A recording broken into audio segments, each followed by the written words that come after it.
Jump right back in here to this 27 liter. Dash 3 would be the one that Levi's got on the Spirette there. That will be lot 10, 27.3, red carpet, pack a lunch, lesson plan.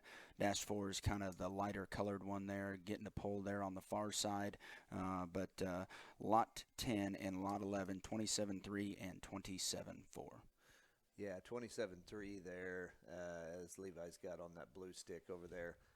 Probably in relation to what we've seen so far, probably the greenest one, I guess, in terms of just back and hip as you get up on top of her. But can definitely tell she's a mate to the rest of them. I mean, this one probably reads to me to get after it as much as any of them in terms of just converting feed to pounds, and she's probably just going to be the one that you can kind of take home and turn loose on 18 for a while and just watch her get better every day of her life, because I think it's all there in terms of sheer height at the point of her shoulder and balance and lines from the side. She's a big legged thing with really good feet. Her maturity pattern's right. She looks to be the big ring female to me. That's just probably a little later in her maturity, but looks like that fun one to feed. That it's all there. It's just a matter of time and groceries before it all shows up there in the end. Dash 4 is the lighter colored one here, and reads the densest of all four of them that we've seen to this point. Probably the most moderate in terms of her size. I mean, looks like one of those that can work either way. I mean, that thing has got some big appendages and a big front foot.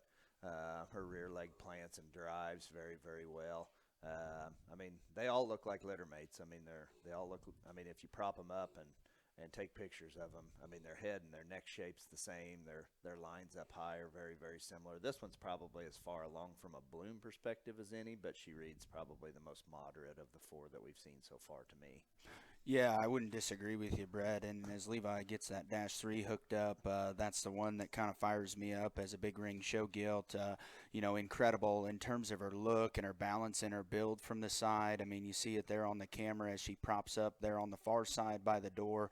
Cute in terms of her head, jam back in terms of her shoulder, big in terms of her arm, flat backed, good looking. That one can take abuse and whatever you want to do to her down the road. I think the foundation is there because she absolutely has huge appendages that work and go the right direction. And at the same time, she's got all the look in the world from a head shape perspective. Proportions are really good. She's got some length of hip. She's got some length of step. Very good big ring show gilt. On the other end of the spectrum, you jump in and see the lighter colored one, Dash 4. And I think that one could probably go a little bit earlier into the show season. In my opinion, she reads as, kind of that freaky jackpot gilt, if you will. Still got the same head shape and ear set as Dash 3, 1, and 2. But at the same time, she's probably bolder and has more punch out of the backside of her shoulder than what Dash 3 does. Again, huge front foot, huge appendages. Her rear leg still goes the right direction and still pushes and has motivation in terms of her rear leg. I like this pair a great deal, and for different reasons, Brad. I think you've got different, maybe goals here in mind, but both of them are darn sure quality, and excited to offer them and see where they end up. But 27-3 is lot 10, the darker colored one, and 27-4, kind of the lighter colored one, is lot 11.